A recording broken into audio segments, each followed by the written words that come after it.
People are always talking about how do I become successful, how do I get things right. But I think it's very important to be thinking about what are the common mistakes and problems and issues and challenges that people come across, and how can I avoid those? Because it's better you learn from other people rather than doing it yourself, because that causes agony in terms of time, costs in terms of finances, not good for your emotional state of mind, and can put you off. So in this video, I'm going to share with you my top 3 mistakes that I think everybody who's new to property must avoid.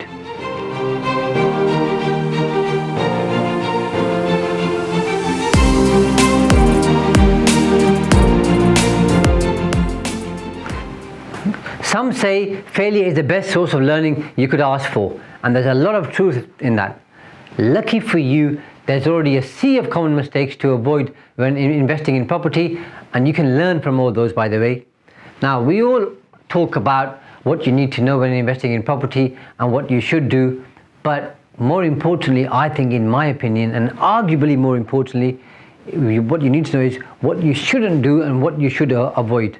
Now, avoiding common mistakes when investing in rental properties can literally mean the difference between success and failure. Without due diligence, your financial sustainability and your capital growth could be on the line, and that's not a good place to be. Property, in my view, is undoubtedly one of the most exciting businesses out there, and it offers you a lot of opportunity, financial freedom, legacy, cash flow, capital growth. The points go on. Owing to the constantly growing demand for housing in cities across the UK, you can be generally pretty comfortable and to some extent assured of a good return on investments as long as you buy properly and you've got a good long-term income. However, if you are new to property investing, then I think it's important that you and I discuss the most common property investing mistakes because I want to help you avoid them, because the less mistakes you make, the more progress you're going to make. But of course, you've got to make some mistakes, because if you make no mistakes, then you're not going to learn as much either. So it's a balance, and I think mistakes are fantastic lessons, and we should embrace them because they help us to do bigger and better things in life. So, number 1, investing with your heart rather than your head. And sometimes for all of us, the heart takes over, and we would like to think that we're all rational and pretty much matter of fact, and that emotions don't play a huge part. But in reality, emotions do play a big part when we're making decisions, especially when we're buying our home or large purchases. And the same applies to impulse purchases, by the way, but larger purchases, sometimes we get emotionally attached. Now, if you're investing in property, then you need to avoid that at all costs. You need to be logical and you need to be pragmatic. And it's understandable to become emotionally attached to a potential new home for yourself, that one that you're going to live in, your family is going to enjoy, you're going to enjoy, you're going to have friends, and it's in a particular neighborhood. I get that. I'm the same to some extent. But it can be dangerous to do so if you're purchasing an investment property, because you're not going to live in it, you want your tenant, so you need to make sure you have a criteria that you follow. Now, a property will probably be one of the most expensive assets that you purchase in your lifetime. That's the case for most people. And that's why it's important that you are very sensible, cautious, and pragmatic, and kind of keep emotions to the side when making those big, important decisions. In my view, being a successful investor means having a criteria and treating every transaction through your business lens and working through things to make sure that they stack up, they tie up, and they work for you. Now, apart from just buying and selling properties, treating your property like a business is extremely important, because it is a business for all intents and purposes. And of course, this includes maybe thinking about not renting property to family and friends, because that might not work for you, raising the rents when you need to work, making sure you've got good suppliers, making sure everything's being done efficiently, bringing in a property manager when you're at a particular size and scale who can help you manage the properties and make objective decisions. You can already see this is like any other business, by the way. But don't fall in love with the property that you're going to rent. Objectivity is the name of the game here, and I can't emphasize that too much. And being analytical is the game plan that I think you should work towards in order to avoid some of the mistakes most newbies and beginners make in the world of property. If you're buying a property and you think, oh, I should live in a house just like this, and this raises particular memories for me, or it's a nice garden, or it's a nice sized kitchen, might work for you, but that's not what your tenants are looking for. So be very clear on that. Stick to cold hard facts. It's an investment choice and a decision, and it should be based on your budget and the rate of return and your criteria, like goldmine area and other things that you're looking for. If you find yourself in a bidding war, which can happen quite often, by the way, with other property investors, my advice is don't get involved, walk away, because there's no winner when it comes to a bidding war, generally speaking. And when you get into a bidding war, you're probably going to start offering too much money. You're going to buy the property at a price much higher than you should have bought it, and it probably isn't going to be worth what you think it's worth, and it's not going to work out. So there's plenty of deals out there. If one doesn't work, just wait for the next one. I can assure you, property deals are not going to run out. And that's why I'll emphasize again, it's important to make sure that you stick to the cold, hard facts and stick to the criteria that you've set up. If the numbers don't stack up, fine, walk away. No matter how much time that you've spent on the property in terms of analyzing it, no matter how much of a warm, cozy feeling you have. Warm, you can't bank warm and cozy, by the way. Okay, so therefore, as much as I get it, you need to be objective. Number two, skimping on the research. And I see this happening a lot, and truth be told, in the past, a long time ago, I've been as guilty as charged. Now, property investment for beginners can be tough because it's a new marketplace. They don't have the contacts, they don't know how to purchase a property, they don't know how to get a mortgage, they don't know how to obtain a loan, they don't know how to get the work done, they're not aware of planning. I understand that. What that means is you've got to spend more extensive time researching. So that's doing the tedious bit, understanding how things work, looking at the rental market, looking at the market value of properties, looking at how much it costs you to refurbish. You have to learn all those things. And there's plenty of fantastic training companies and courses out there, by the way, where you can learn these things. But it also includes, by the way, exploring the local area or your gold mine area, and looking at the types of tenants you're going to attract or you want to attract, looking at local shops, transport links, amenities, sports, leisure, art offering. What are your tenants looking for in a particular area, and what type of tenants are you looking for, and then match those up. And it also obviously includes researching what's happening on any planning portal with the local authority in terms of developments, money coming in, any big businesses coming in. All of those things are going to affect you. There's a new university being built, for example. Look at those things. And I'm going to share with you now some of the key things you need to ask yourself before you buy a property. And this list is not exhaustive, by the way. So are you buying old or a new property? Is it off plan or is it already built?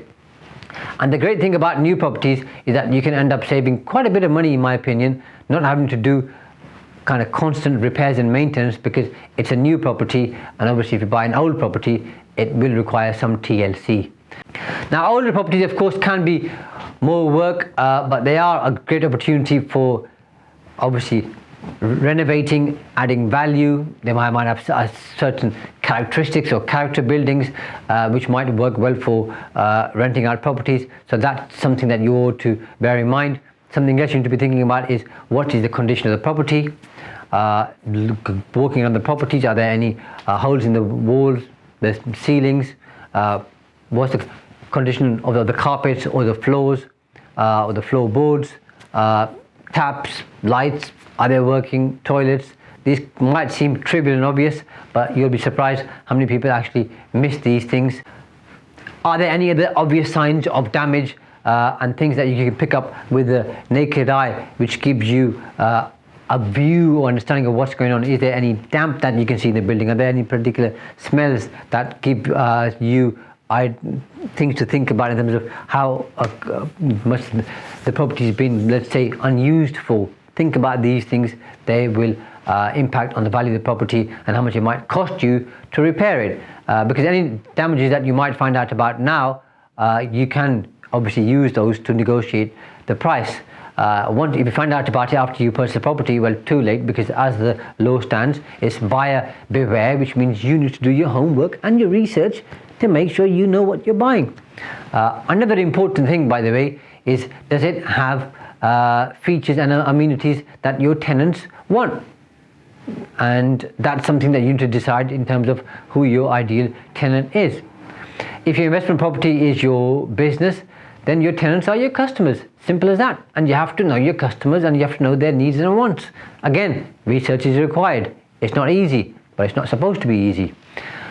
Now, it might sound obvious to you, but it's an important logical point to remember when you're working out, okay, the desirability of renting out a particular property. What's the market demand out there? Because the last thing is you buy a property and nobody wants to rent it.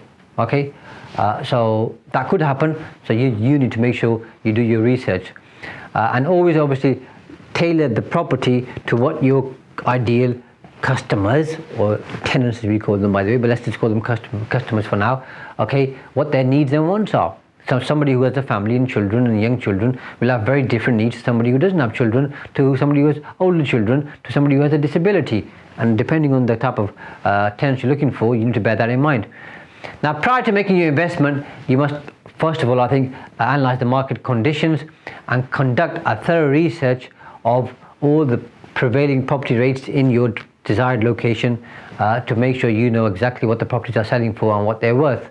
Now, without this prior knowledge, you might start bidding for a property and you might end up making a bad decision. Might sound obvious, you might think I'm not going to do this, but I can tell you I've had loads of people call me and speak to me over the years who've made this particular mistake. Now, once you've shortlisted a few properties that meet your criteria and work for you and are within your price range, then go out there, look at the location, look at the benefits it offers, look at the land value, the rental demand, the road connectivity, nearby facilities, and various other aspects like transport, schools, shops, any of the businesses there, job opportunities. All of these things are important to people when they're looking to rent a property, especially having a good school nearby. And if it's a really good school, then there's a high demand of people who want to live in that area, simple as that. And then before you make your offer, you need to investigate the actual worth of the property as it is, and also think about how can you add value and how much it's going to cost you to refurbish, redevelop, and your rate of return, and if it's a good investment. Now, due diligence isn't easy, takes time, but it's worth the investment, because if you take shortcuts now, they're going to cost you more money at some point in the future. So make sure you do that. It's extremely important. Now, property investment is seen as a safe purchase has been by the way for quite a while, but obviously it depends on market conditions, and over every 15 to 25 years the life cycle is properties increase in value, double, sometimes treble. So overall, if you take a long-term view, you're going to be pretty okay. Short-term, it might affect you and you might not be able to cope, so bear that in mind. And of course, there are some people who say things like it's as safe as houses. I'm sure you've heard that before, but that isn't always the case. Buying any properties or a property carries risk. Okay, the risk is that house prices may fall. The risk is that the building work might cost you a lot more than you anticipated, double or 3 times as much. The risk is if you're overexposed in terms of the loan and the interest rates go up and you're on variable rates, you might have a problem. The risk is you might be overexposed in one area you've got a lot of properties in a very low density, and something might happen in the area which makes it less desirable. So you've got more empty properties. So these things, amongst others, need to be considered, and you need to be aware of them before you start investing money in a particular area. Now, you might be thinking there are things that can go wrong, but what could go wrong? All right, let's think about it. But don't let those things overtake your mind and scare you into walking away and not doing a good deal because as long as you're using sound judgment, you'll be okay. But if you want to do a deal badly, you'll end up doing a bad deal. So never be desperate. That's important. Number 3, not having a property investing strategy. If you're going to become a property investor, developer, and you want to be successful at it, then you need to have a good, clear investment strategy. Most things in property come with a trade-off, just like life and just like any other business. Low cost properties, generally speaking, offer lower returns but are easier to buy. High cost properties are harder to get hold of and harder to afford, but they do offer good capital growth and good returns. Again, area specific, so I can't speak about every single area in the country, but certain areas it works better. Generally speaking, it's known the north is cheaper, the south is more expensive. Now, whichever option you go for really does depend on your financial situation and your ability to service the loan and how experienced you are. Now, if you're investing in property, let's say as a retirement strategy or some kind of a pension pot or a long-term business, then you need to be thinking also about how much money you need to retire. When do you want to retire? And then thinking about the running costs of running your business. Obviously, bearing in mind interest rates. Should you go fixed? Should you go variable? If you go variable, how are you going to hedge that? How much is it going to cost you to refurbish the properties? Obviously, bearing in mind maintenance cost, thinking about voids and what impact they'll have obviously on your rental income and profits, and all of these things you need to factor in. And the more experience you get, the better you get at this. But at the start, you still need to sit down and work these things out and talk to somebody who's experienced if you don't have the experience. Now, if you're investing to create a legacy and leave that for your children, then you need to be thinking about how do I create a tax efficient business structure, because obviously that's an important conversation. And I would say think about taking advice from a property tax specialist prior to getting into your property business, so they can advise you on the right structure for your business. Then you need to be thinking about, do you want to buy residential property? Do you want to buy commercial property? Or do you want to buy land to build on, land and then obtain planning, or commercial property to convert into residential? And obviously that's a choice for you to make. I'd say have 2 or 3 different sub-strategies and have one main strategies. And always see things like a tenant, so see it from their point of view. So there's no point pouring in thousands of pounds creating, a luxury apartments and thinking you're going to charge higher end rates when your property, let's say, is next to, by way of example, a university, and when you've got high demand from students who are looking to live on a budget, because you'd rather have those properties that meet the requirements of students, because it's going to be easy to rent. That's just one kind of plain obvious example. There are many other examples. So you need to know what your tenants are looking for and what's going to appeal to them, so your property rents out quicker and you can rent it out for a long period of time. You don't want to be changing tenants every 6 months. You want to keep them as long as you can. And obviously you want to make sure that they look after your property, so that you need to do less repair work, but in turn you need to look after your tenants and make sure that they are happy there. You'd rather have one tenant living in the house for 3 years rather than 5 tenants or 6 tenants living in a property over 3 years and moving every 6 months. Because the last thing you want is tenants moving in, tenants moving out, because that's going to end up more repairs, more maintenance, more changes, and you don't want that. You want continuity. The less repair work you do, obviously, the better it is for your cash flow. But at the same time, I always say keep properties in a very good condition so your tenants are happy and they're going to stay in the property for a while, because that's very important to me, and I should be to everybody else. That's part 1 of the video done. Next I'll do part 2, which is going to link into more ideas and concepts for you in terms of the kind of major or common mistakes to avoid as a newbie. So watch out for that video.